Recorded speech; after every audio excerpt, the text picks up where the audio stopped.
بسم اللہ الرحمن الرحیم۔ جنت کی حور، صبح تک حور عین کا انتظار کرنا۔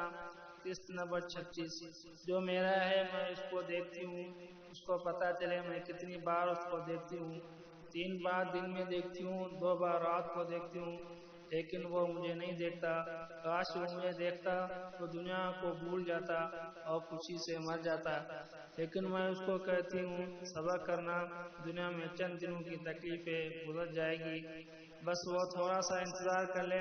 میں پہلے سے اس کا انتظار کر رہی ہوں۔ جب وہ رات نماز میں گزارتا ہے تو میں اس کا صبح تک انتظار کرتی ہوں۔ حضرت ابن عباس رضی اللہ تعالیٰ عنہ فرماتے ہیں، آپ صلی اللہ علیہ وسلم نے ارشاد فرمایا، جو شخص تھوڑا کھانا کھا کر نماز پڑھتے ہوئے رات گزارتا ہے، صبح تک حور عین انتظار میں رہتی ہیں، شاید اللہ تعالیٰ ہماری شادی اس نیک سے کر دے۔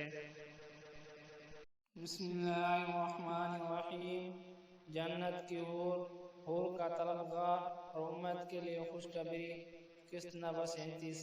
میرے پیارے اور ہمارے نبی اکرم صلی اللہ علیہ وسلم نے فرمایا، میں نے اس کی پیشانی چودھویں کی طویل چاند کی طرح دیکھا ہے، جس کی لمبائی 1030 ہاتھ کے برابر تھی۔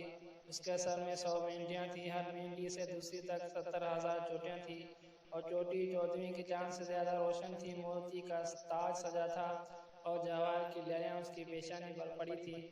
جوہر کے ساتھ 2 سطریں لکھی تھیں، پہلی سطر میں بسم اللہ الرحمن الرحیم لکھی تھی اور دوسری میں یہ لکھا تھا، جو شخص میری جیسی حور کا طلبگار ہے، اس کو چاہیے کہ میرے پروردگار کی اطاعت کرے۔